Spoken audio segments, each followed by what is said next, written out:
Всем привет! Сегодня видео, вы знаете, оно будет достаточно интересным, вот как по мне. Потому что здесь вы увидите разные проявления на растениях, разные изменения. Как реагировали растения на мое лечение. Давайте я вам покажу. Это орхидея Марточка, которую мы вместе с вами размещали экспериментально в кокосовое волокно. Сейчас все покажу подробно. Вы сами все сможете увидеть и сделать выводы. Я сегодня вам покажу одну из орхидей, которую мне привезли у меня в городе. Вот совершенно недавняя поставка больных орхидей. Попросили меня восстановить, и я вам одну из орхидей покажу. Вторая сейчас находится листиками в воде. Вы помните эту историю, где я полностью отрезала нижнюю часть больную, лечила Максимом и располагала листьями в воду. Пока там небольшие изменения не есть, но, знаете, как говорят, я боюсь спугнуть счастье. Поэтому, когда будут достаточно хорошие настойчивые изменения на той орхидейке, я вам покажу. Так, вот эта орхидея. Сегодня я вам покажу некую орхидейку, которая у меня находится вот в таком стаканчике из-под йогурта. Вы увидите, что это за орхидея. Я вам ее на канале не показывала никогда. Только один человек знает о существовании этой орхидейки. Когда мне ее отдавали, она была такая маленькая. Я вам сейчас все про нее расскажу и покажу, что сейчас на ней происходит. В успех этого, знаете, это бредовая была идея, реально бредовая, разместить на тот момент полученную мной орхидейку. Там был один листик и один корешочек. Маленький-маленький. Где-то листик был 1 сантиметр. И корешочек такой же. Может быть сантиметр, может быть сантиметр с небольшим. Вы знаете, я ее взяла, думаю, ну размещу. Попытка не пытка. Сегодня вы увидите, что происходит с этой орхидеей. Обалдеете просто. И я вам покажу, как распускается мой Sparkling Moments. Это та орхидея, которую очень многие хотят видеть в ее распуске. Поехали. Темы интересные и достаточно увлекательные, я считаю, как на мой взгляд. Давайте я вам сейчас покажу ту орхидею, которую мне отдали с маленьким. Один листочек. Вот этот листочек на орхидейке был. Вот этот. Он где-то сантиметр с небольшим. И на этом листочке, вот на одном этом листочке был корешочек. Вот он уходит. Сейчас я вам буду все показывать. Вот он, видите, он немножечко уже покрылся солями от воды, потому что эту орхидею я привезла очень давно, когда была на выставке орхидей. Вот этой малявочке маленькой, чуть меньше годика, где-то 9 месяцев. Когда она попала ко мне в руки, вот с одним листочком и одним корешочком, представьте, я вам специально монетку рублевую в уровне растения положила. Посмотрите, какая она относительно 1 рубля маленькая. Смотрите, совсем малюська, маленькая. И, естественно, я разместила ее вот так вот, как бы достаточно глубоко, обмотала один маленький коротенький корешочек мхом и просто заткнула вот в этот йогуртовый стаканчик. Не ожидая совершенно ничего. Изредка я просто подливала водичку в нижний уровень мха. И вот спустя 9 месяцев, посмотрите, какая история рождения орхидеи. Я не знаю, что это за орхидейка. Мне как бы не сказали, что это за орхидея. Я не знаю. Будем смотреть, что будет происходить дальше, пока она очень-очень маленькая. У меня за это время на ней выросло 3 листочка. Было мельчание листика, видите, потому что все-таки орхидейка, по-моему, как мне сказали, ее сняли с пропавшего цветоноса. Там был всего лишь 1 листик и 1 корешок. Бредовая, реально бредовая затея, которая вот сейчас вы видите, да, что имеет продолжение. Вот у нее там корешочки растут, вон они, видите, торчат из-под листика. Я не хочу ее трогать туда-сюда, поднимать листочки даже не хочу. Ну, все, что нужно, я думаю, вы увидите. Посмотрите, как отрос у нее листочек, сейчас, вернее, корешок. Вот он. Он был сантиметр с небольшим. Вот сейчас он уже пророс уровень мха, и вот он выклюнулся вот здесь. Вот она, пипочка, торчит. Вы знаете, я делаю крайне аккуратные подливы воды этой орхидеи. Эта орхидея, ну, максимум, что я ей давала, это может быть лактат хитозана, либо немножко живы. Но опять-таки я понимаю прекрасно, что эту орхидею особо питать не нужно. Какие-то, например, минеральные составы в виде химических удобрений этой орхидеи давать нельзя. Она очень слаба, она очень маленькая. Не дай бог дать минеральный состав удобрений, не дай бог мне сжечь единственный существующий в грунте корешок. Вот, я хочу, а вот он еще один красивый корешочек у нее, видите, я, конечно, хочу пересадить эту орхидею в новый грунт, который мне прислала Светлана. Я сейчас стала подробно изучать информацию по триферну, и я вам могу сказать, что я буду делать очень глубокие аналитические видео по применению этого компонента грунта. Но это, знаете, это можно сказать даже самостоятельный субстрат для посадки некоторых видов орхидей. Очень интересные познания, которыми сейчас я очень глубоко увлеклась. Мне помогает Елизавета. У нее на странице ВКонтакте опубликованы множественные статьи по поводу именно вот этого вот субстрата триферн.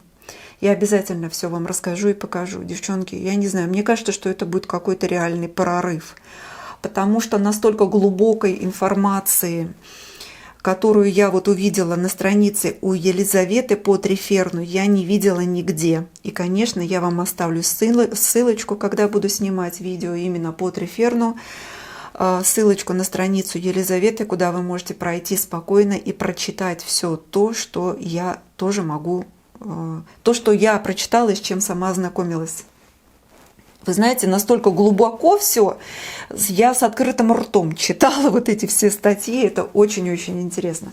Но это, конечно, тем людям, которые глубоко заинтересованы в изучении ну, вот этой нашей любимой темы, орхидеи. Давайте сейчас я буду вам показывать, что происходит. Давайте первое, что покажу, это совсем недавнее расположение растения на наращивание корней. Именно в систему посадки. Посмотрите, где на дне у меня в четверти стакана стоит вода. Почему стоит вода? Первый полив этой орхидеи вместе с вами мы сделали превикуром для того, чтобы стабилизировать состояние тех пропавших корней, которые есть в посадке. Вы помните, что орхидею я не доставала из посадки. Вот как она была, так я ее расположила во второй горшок и накрыла мхом. Сделала вот такие холмики моховые. Посмотрите, какая обалденная история спустя 5 дней. У нас новый корень, достаточно интенсивно растущий. Видите, какая прелесть. Листик, посмотрите, подрос насколько. Листик подрос, где-то в половину стал больше. То есть, видите, какая началась активная динамика восстановления растения после того, как я поменяла ей систему содержания. У хозяйки она росла, ну она не хотела восстанавливаться, там пропали все корни. Поменяв систему содержания не кардинально, но значимо именно для этой орхидеи, я все-таки, могу сказать, что добилась более активного, динамичного восстановления этой орхидеи. Видите, мокрые листочки. Раз в 2 дня я их опрыскиваю просто из опрыскивателя чистенькой водичкой. Потом я беру лактат хитозана, любой, какой у вас есть. У меня есть вот такой.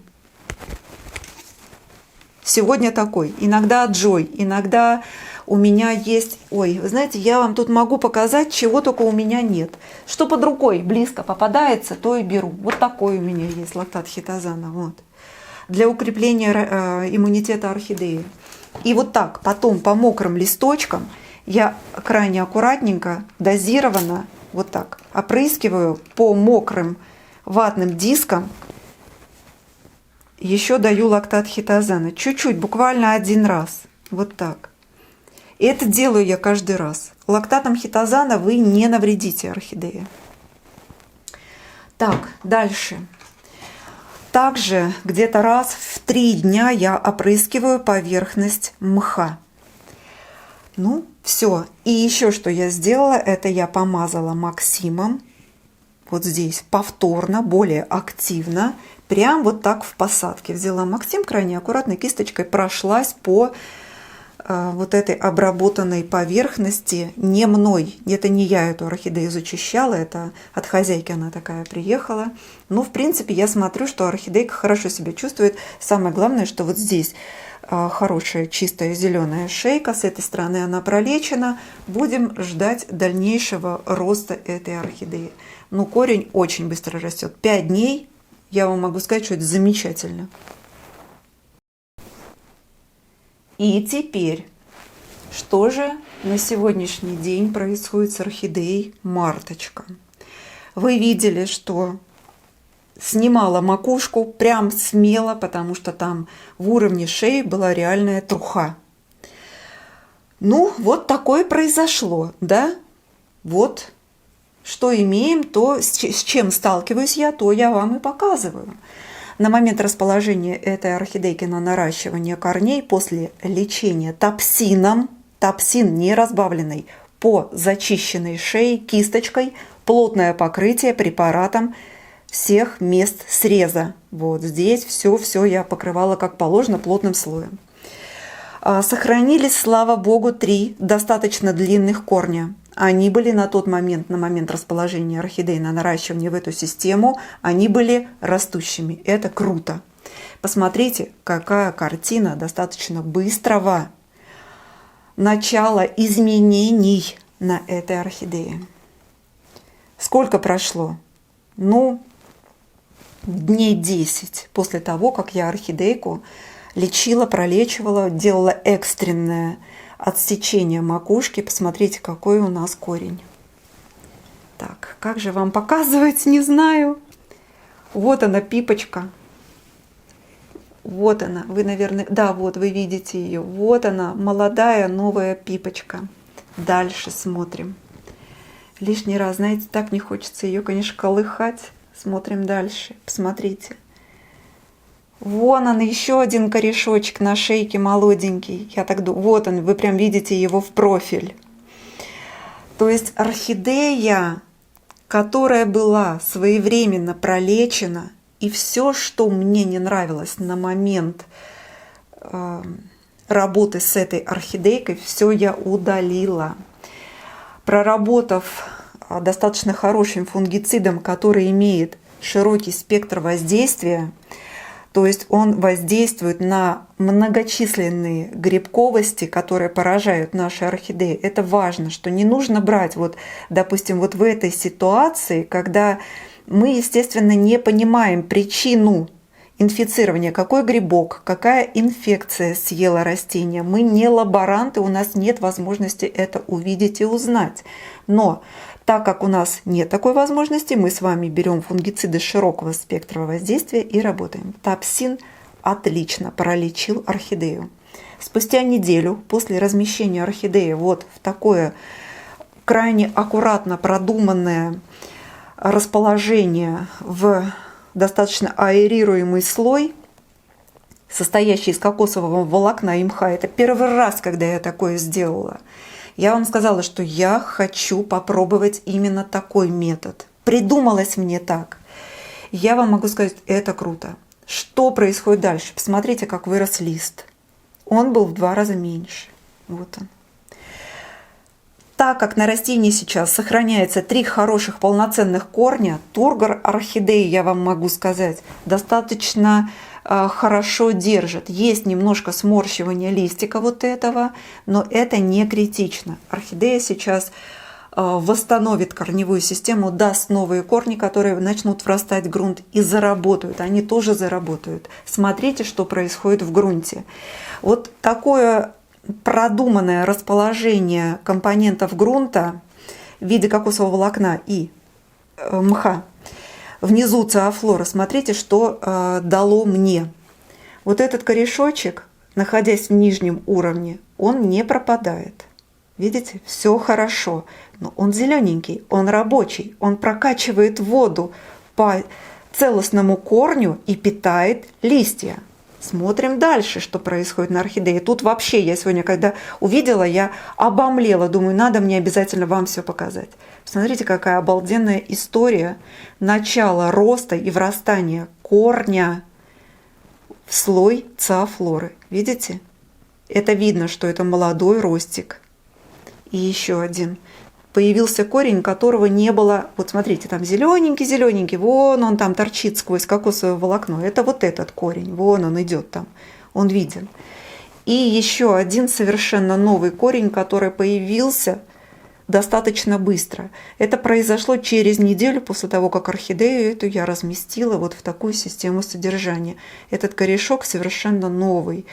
То есть корень, с которым я пересаживала орхидею, он был там внутри объема, он был не виден. Здесь этого корня не было. Вот сейчас он уже сюда выходит в светлые, к свету, стенкам горшочка. И вот таким образом орхидея начала восстанавливаться. Фиксация растений, я вам говорила, очень важна в этом случае. Вот, не зря я поставила вот этот заборчик, орхидея зафиксирована. Как я ее поливаю? Я не поливаю воду в уровень циафлоры ни в коем разе. У меня крайне аккуратные, щадящие опрыскивания посадки по поверхности. Вот только вот так, чуть-чуть по поверхности. Все. Что стекает, то стекает. Вот сейчас посмотрите, циафлорка влажная, но там нет воды. Циафлора не плавает в воде. Этого орхидеи достаточно. Обычно после опрыскивания достаточно, вот смотрите, уже позеленели корешочки, видите? То есть здесь в этой ситуации не нужно постоянно держать корни мокрыми. Этого не требует ситуация. Чтобы не разбудить инфекцию какую-то, мало ли что-то не так, да, не до конца пролечено. Я делаю крайне аккуратные и вдумчивые опрыскивания поверхности грунта. Кокосовое волокно очень хорошо намокает достаточно быстро. Вот этот вот слой мха препятствует быстрому протеканию воды в нижний уровень. Это самое важное. Это не нужно, чтобы здесь вода была. Мох намокает при этом. И все более чем замечательно. Повторно через 7 дней я прошлась еще раз топсином по шейке этой орхидеи. Кисточкой аккуратненько промазала повторно. Все, еще разочек пролечила. Вы знаете, мне написали комментарий, когда я работала с топсином. Парень мне написал, как сейчас помню, Олег. Он мне написал: Ирин, вы знаете, очень ценно, что вы показываете работу с разными вариантами фунгицидов, потому что все-таки, мы знаем о Максиме, да, о его чудодейственных свойствах, но не у всех возможности есть его купить. У кого-то не получается работать с Максимом, такое тоже бывает. Есть разные степени поражения, которые Максим тоже где-то не берет. Поэтому вот я использовала топсин, фунгицид с широким спектром воздействия. Я его промазала по вот этим зачищенным местам на шейке точечно и развела топсин, вы видели, и обработала все листочки. Ватные диски мокрые, пропитанные раствором топсина разведенного, по именно рекомендациям разведения от производителя. Они прямо у меня листочки лежали в ватных дисках достаточно долго. То есть этот фунгицид контактным способом через листовую пластину, через устицы попал таки все-таки в сок растения. Это очень-очень хорошо. То есть топсин – это контактно-системный препарат. Контактируя с листиками, он проникает сквозь оболочку листа, через устицы, проникает в сок растения. То есть орхидея пролечена еще и изнутри. Ну и обещанное, покажу вам, как распускается моя красопуля, чтобы, знаете, такое немножко учебное видео было разбавлено красотой цветения моей вот этой вот необыкновенной красавицы. Очень многие заметили, кстати, что у этой орхидеи, когда я сравнивала ее с орхидеей «Пурпурный дождь», Purple Rain, многие заметили, что даже бутоны у них отличаются. Девчонки, абсолютно с вами согласна. Дальше она продолжает распускать свои перьеобразные бутоны. Вот видите, какой окрас необыкновенный у растения. Реально рисованная кисточкой, такими перьевыми мазками рисованная орхидея. Посмотрите, какая красавица.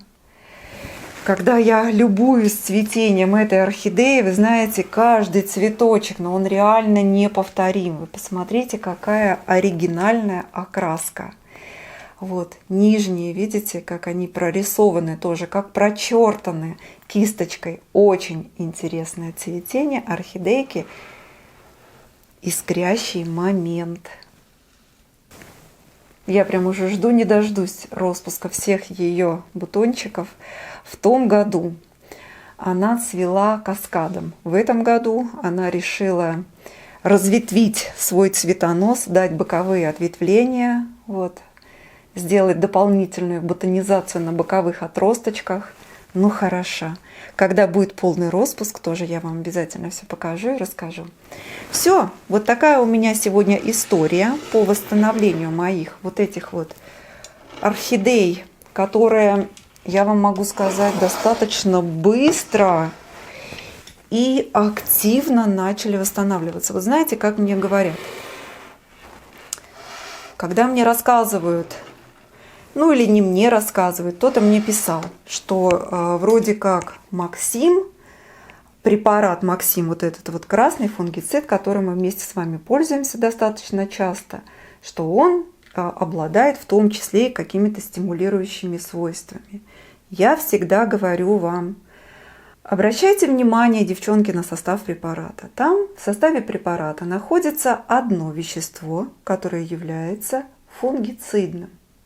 Оно несет на себе свойства фунгицида, а не стимулятора. Когда растения достаточно хорошо и плотно нами с вами пролечиваются, они уже освобождаются от той инфекции, которая их съедала и стопорила их рост. И орхидеи начинают расти. Нет у Максима стимулирующих свойств.